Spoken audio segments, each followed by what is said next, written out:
Most welcome है आपका exam time reloaded पर।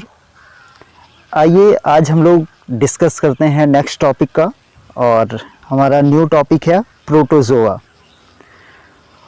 प्रोटास प्लस जोवन। प्रोटास मीन्स होता है फर्स्ट एंड जोवन्स मीन्स होते हैं एनिमल, यानी कि प्रारंभिक जीवधारी जो थे वो प्रोटोजोआ थे। और यहाँ पे हम लोग देखेंगे कि लगभग सभी प्रोटोजोआ का जो स्वरूप होता है वह परपोषी होता है। ये परभक्षी अथवा परजीवी के रूप में भी पाए जाते हैं। तो इसी की सीरीज़ को हम लोग आगे बढ़ाएंगे, और यह टॉपिक मोस्ट इम्पॉर्टेंट होगा केवीएस एग्ज़ाम के लिए, टीजीटी एंड पीजीटी के लिए। तो आइए चलते हैं अपने न्यू टॉपिक पर, और टॉपिक को आगे बढ़ाते हुए हम डिस्कस करना चाहेंगे कि ये कितने समूहों में बांटे गए हैं। जैसा कि आप देख पा रहे हैं, प्रोटोजोआ को 4 समूहों में मेनली बांटा गया है। अमीबीय प्रोटोजोआ, कसाभीय प्रोटोजोआ, पछमाभीय प्रोटोजोआ एंड स्पोरोजोआ। ये इसके 4 मेन समूह हैं, और एक एक समूह का हम लोग डिटेल्ड स्टडी करने वाले हैं। तो आइए देखते हैं। जैसा कि पहला हेडिंग है अमीबीय प्रोटोजोआ।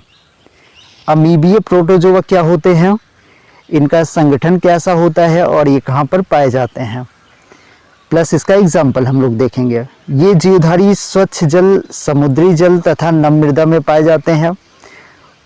कूटपादों की सहायता से शिकार को पकड़ते हैं, यानी कि शिकार को पकड़ने के लिए इनमें एक विशेष प्रकार की संरचना कूटपाद पाई जाती है। समुद्री जीवों में सिलिका का कवच पाया जाता है, यानी कि इनके ऊपर बॉडी की कैविटी के रूप में सिलिका का एक लेयर लगा हुआ होता है।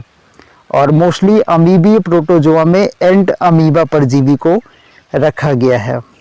तो इसका एग्जाम्पल भी ये है कि एंट अमीबा जो परजीवी के रूप में पाए जाते हैं वही अमीबीय प्रोटोजोआ में रखे गए हैं। तो अपना नेक्स्ट हेडिंग होगा कसाभीय प्रोटोजोआ। कसाभीय प्रोटोजोआ, जैसा कि नाम से मेंशन हो रहा है कि इनमें कसाभिकाएं प्रेजेंट पाई जाएंगी, और शरीर पर कसाभों की उपस्थिति होने के साथ साथ इनके जो सदस्य होते हैं वो स्वच्छंद या परजीवी होते हैं।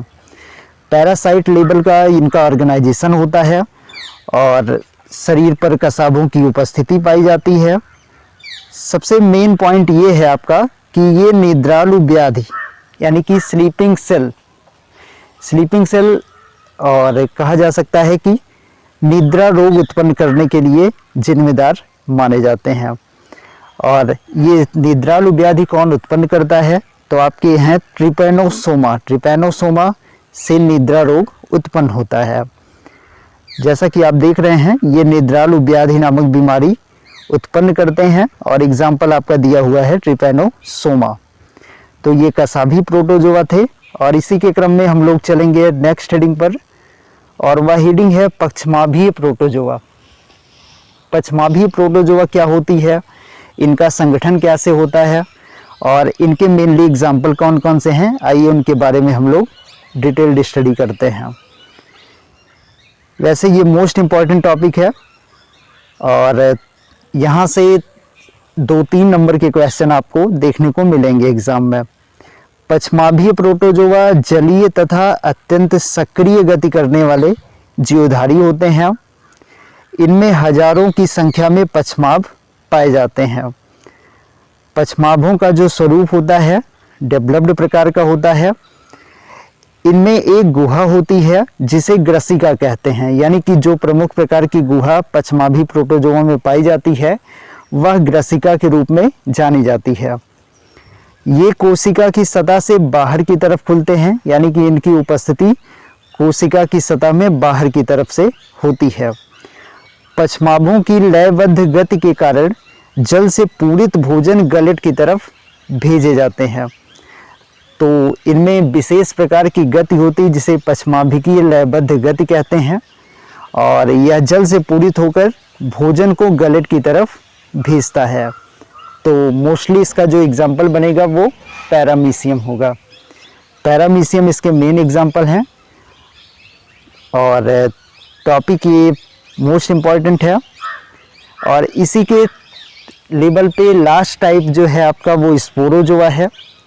स्पोरोजोआ आप लोग काफ़ी जानते हैं कि स्पोरोजोआ में मलेरिया परजीवी प्लाज्मोडियम प्रजाति के जीव आते हैं और जीवन चक्र में संक्रमण करने योग्य स्पोर्स जैसी अवस्थाएं इनमें देखी जाती हैं।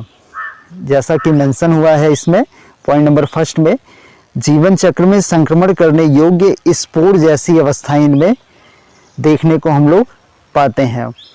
स्पोरोजोआ में सबसे विनाशक मलेरिया परजीवी प्लाज्मोडियम प्रजाति आती है जो कि जनसंख्या को हानि पहुंचाने का भी काम करती है। तो आप लोग जानते भी हैं कि मलेरिया एक भयानक बीमारी है। इसका संक्रमण होने पर प्लेटलेट्स की कमी हो जाती है और मच्छरों के काटने से इस रोग का प्रसारण होता है। मादा एनोफिलीज मच्छर जो होती है इस रोग की वाहक मानी जाती है। तो मेनली स्पोरोजोआ में लैंगिक चक्रों का संक्रमण योग्य जो प्रारूप है वो स्पोर्स के समान देखने को मिलता है।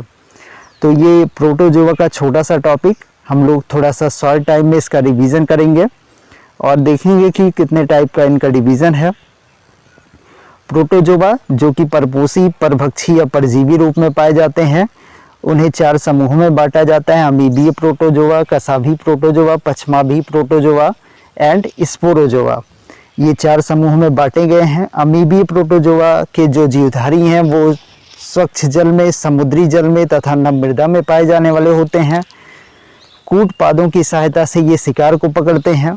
समुद्री जीवों में सिलिका का कवच पाया जाता है। जो समुद्र में रहने वाले जीव हैं उनमें सिलिका का कवच पाया जाता है और एंटमीबा परजीवी के रूप में अमीबीय प्रोटोजोआ में रखे हुए जीव हैं। नेक्स्ट आपका टॉपिक है कसाभी प्रोटोजोआ। सदस्य स्वच्छंद या परजीवी होते हैं। शरीर पर कसाब पाया जाता है। निद्रालु व्याधि यानी कि निद्रा नामक बीमारी उत्पन्न करते हैं और एग्जाम्पल इसका ट्रिपैनोसोमा है। नेक्स्ट पॉइंट आपका बनता है पछमाभी प्रोटोजोआ। जलीय तथा अत्यंत सक्रिय गति करने वाले जीवधारी हैं। हजारों की संख्या में इनमें पछमाभ पाए जाते हैं। इनमें एक गुहा होती है जिसे ग्रसिका कहा जाता है जो कि कोशिका की सतह से बाहर की तरफ खुलती है। पछमाभों की लयबद्ध गति के कारण जल से पूरित भोजन गलट की तरफ भेजा जाता है। एग्जाम्पल इनका पैरामीशियम होता है। और लास्ट आपका है स्पोरोजोआ। जीवन चक्र में संक्रमण करने योग्य स्पोर जैसी अवस्थाएं देखी जाती हैं। स्पोरोजोआ में सबसे विनाशक मलेरिया परजीवी प्लाज्मोडियम प्रजाति आती है जो कि जनसंख्या को हानि पहुंचाने का कार्य करती है। तो इसी के साथ ये वीडियो समाप्त होता है। Thanks for watching video. जय हिंद।